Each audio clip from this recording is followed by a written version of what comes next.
جس شخص کے اندر یہ علامات ہوں تو وہ اس نیت سے سنیں کہ آج ابھی اسی وقت میں یہ مصمم عزم کرتا ہوں کہ اپنے سے کھرچ دوں گا ان چیزوں کو، اور اپنے من کو، اپنے اندر کو، اپنے باطن کو ان غلاظتوں سے پاک کروں گا۔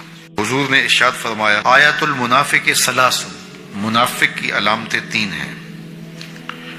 جس شخص کے اندر یہ علامات ہوں تو وہ اس نیت سے سنیں کہ آج ابھی اسی وقت میں یہ مصمم عزم کرتا ہوں کہ اپنے سے کھرچ دوں گا ان چیزوں کو، اور اپنے من کو، اپنے اندر کو، اپنے باطن کو ان غلاظتوں سے پاک کروں گا۔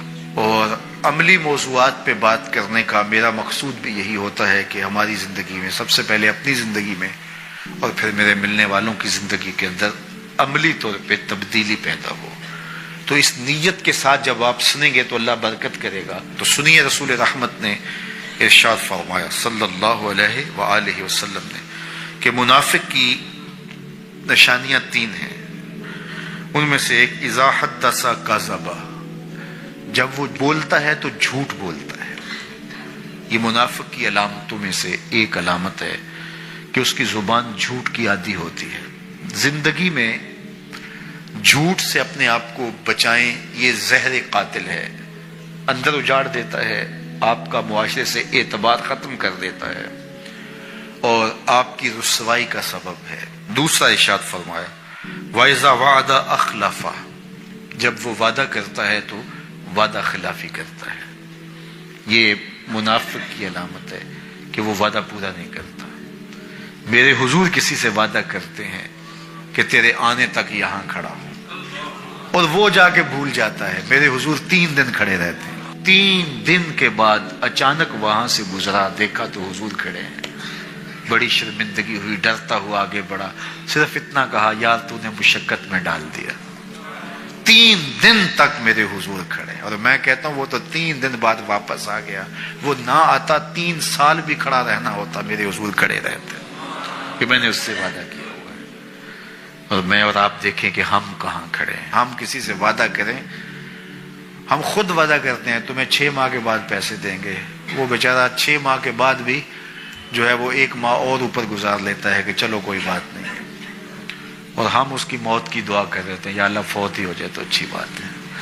تو پھر ہم کہیں کہ اللہ کی رحمتیں ہمیں نصیب ہوں۔ یار وعدہ کیا ہے، اپنا تن بھی بیچ کے دینا پڑے تو دیں، جو وعدہ کیا ہے جہاں کھڑے ہوئے ہیں وہاں کھڑے رہیں گے، چاہے اس کی کتنی بے عزت ہمیں کیوں نہ سہنی پڑے۔ جب وعدہ کیا ہے تو پھر اس کو پورا کرو۔ تیسری بات میرے حضور نے ارشاد فرمائی، وَإِذَا تُؤْمِنَ خَانَ، جب اس کے پاس امانت رکھی جائے تو خیانت کرے۔ اس کے پاس پیسے رکھے جائیں، دولت رکھی جائے، کوئی زمین اس کے نام کوئی کر دے کسی وجہ سے، کوئی اور اس کے پاس امانت رکھ دے تو وہ اس میں خیانت نہ کرے، بلکہ آپ کے پاس کوئی بات امانت رکھی جائے تو اس کو بھی جو ہے وہ لوگوں تک نشر نہ کرے۔ تمہارے کان میں اگر کوئی بات کرے تو وہ امانت ہے، جب وہ بات کر رہا ہو تو دائیں بائیں دیکھ رہا ہو، تو پھر اس کا مطلب یہ ہے کہ وہ یہ چاہ رہا ہے کہ یہ بات کوئی اور نہ سنے، تو پھر صاحب امانت کو چاہیے کہ کوئی اور نہ سنے۔ یہ امانت ہے اور اس امانت کو پورا کیا جائے۔ اور چوتھی علامت یہ ارشاد فرمائی، منافق جب کسی سے لڑ پڑتا ہے تو گالیاں دیتا ہے۔ ہمارے دین نے ہمیں گالی دینے سے روکا ہے۔ اپنی زبان کی پاکیزگی اور اپنی زبان کی طہارت کا سامان کیجیے۔ آپ کسی بھی حالت میں ہوں، آپ کے اوپر کوئی کتنی بھی زیادتی کر رہا ہو، آپ کو کوئی تھپڑ بھی مار رہا ہو، تو آپ اس کا مقابلہ ضرور کریں، لیکن آپ کی زبان گندی نہیں ہونی چاہیے۔ یہ غصے کے وقت ہی تو انسان کا پتہ چلتا ہے۔ ظفر سے آدمی نہ جانیے، چاہے جتنا بھی ہو صاحب فہم و ذکا، جسے عیش میں یاد خدا نہ رہی، جسے تیش میں خوف خدا نہ رہا۔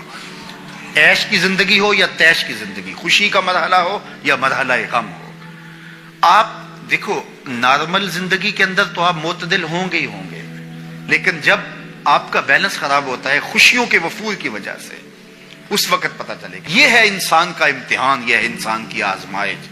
منافق کی علامت بتائی گئی، وَإِذَا خَاصَمَ فَجَرَ، جب وہ کسی سے لڑائی کرتا ہے تو پھر گالیاں بکنا شروع کر دیتا ہے۔